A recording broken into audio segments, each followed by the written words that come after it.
मथुरा में टेप किए गए मसानी नाले को अराजक तत्वों ने खोल दिया, जिससे गंदा पानी सीधे यमुना में जा मिला। वहीं यमुना के घाट गंदगी से अट गए। इस खबर को वाई न्यूज ने प्रमुखता से दिखाया। इतना ही नहीं, खबर चलने के बाद आक्रोशित हुए यमुना भक्तों ने रात्रि में ही अनिश्चितकालीन धरना प्रदर्शन शुरू कर दिया। सुबह होते ही तमाम संगठन और स्कूली छात्र भी आक्रोश व्यक्त करते हुए दिखाई दिए। असामाजिक तत्वों द्वारा यमुना में गिर रहे नालों के प्रभाव को पुनः चालू किए जाने के बाद से यमुना भक्तों में भारी आक्रोश है। इसी के चलते शुक्रवार की रात से ही तमाम महिला, पुरुष और यमुना भक्त मोक्ष धाम के पीछे यमुना किनारे अनिश्चितकालीन धरने पर बैठ गए हैं। इन लोगों का कहना है कि यमुना में गिरने वाली गंदी नालों को तत्काल रोका जाए, जिससे करोड़ों लोगों की आस्था का प्रतीक यमुना की दुर्दशा पर लगाम लग सके।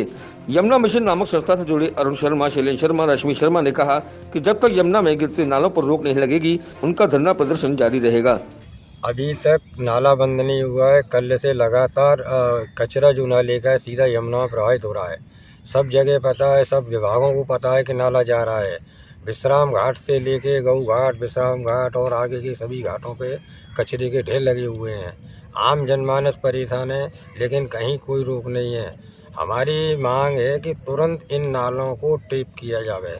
यथा स्थिति में जो आज से 3 दिन पहले थी उसमें लाया जाए, जिससे कि यमुना का प्रदूषण कम हो, बंद हो।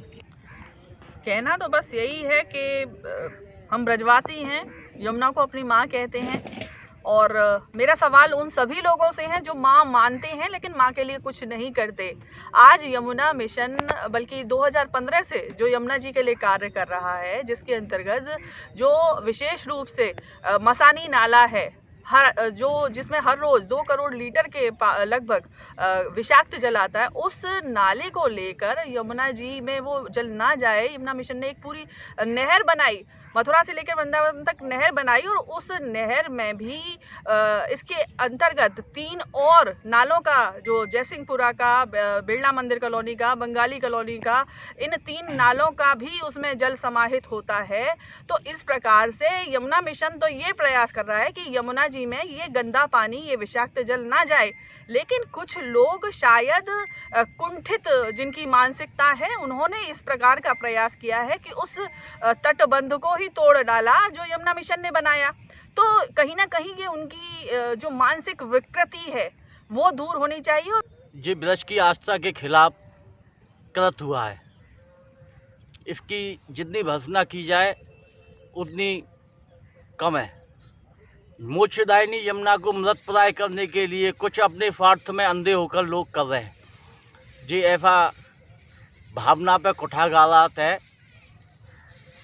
इसके लिए प्रशासन को, शासन को, यहाँ के जनप्रतिनिधियों को, यहाँ के सामाजिक संस्थानों को, बुद्धिजीवियों को, शिक्षक वर्ग को और छात्रों को, सबको मिलकर यमुना जी की लड़ाई लड़नी है।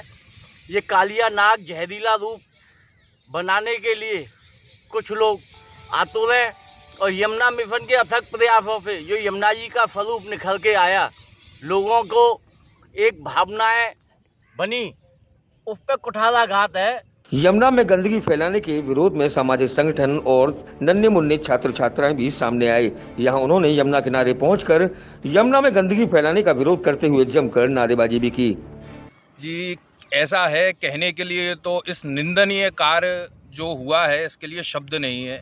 फिर भी मैं कहना चाहूँगा ऐसे लोगों को जो ये ऐसा कार्य करते हैं कि बिल्कुल भी शोभा नहीं देता है ऐसे लोगों को, जो कि माँ यमुना को स्वच्छ तो नहीं लेकिन गंदा करने के लिए सबसे आगे रहते हैं।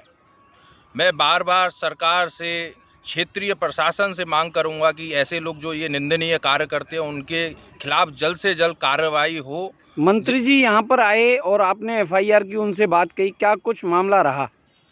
मंत्री जी ने जैसा कि आश्वासन दिया है इस वक्त कि उनके योजनाओं के तहत भी कार्य चल रहे हैं नालों को टेप करना, जिससे कि नाला, नाली, पोखर में ऐसा कुछ भी यमुना जी में पदार्थ जहरीला ना जाए और माँ यमुना स्वच्छ हो। इसके लिए करोड़ों रुपए की हमारी योजनाएं चल रही हैं। उसको मद्देनज़र रखते हुए भी इस कार्य को यमुना मिशन ने क्षेत्रीय लोगों के सहयोग से और कतरत प्रयासों से दिन रात मेहनत एक करके इस नाले को टेप किया गया और डाइवर्ट किया गया 3 क्षेत्रों में, जिससे जो आप हरियाली भी देख रहे हैं इस क्षेत्र में, इस गंदगी से ही ये आगे बढ़ी है और हरियाली हुई है। हम लोग यमुना मिशन के जो पर्यावरण के लिए संरक्षण को वो लोग काम कर रहे हैं उसके लिए आए हैं।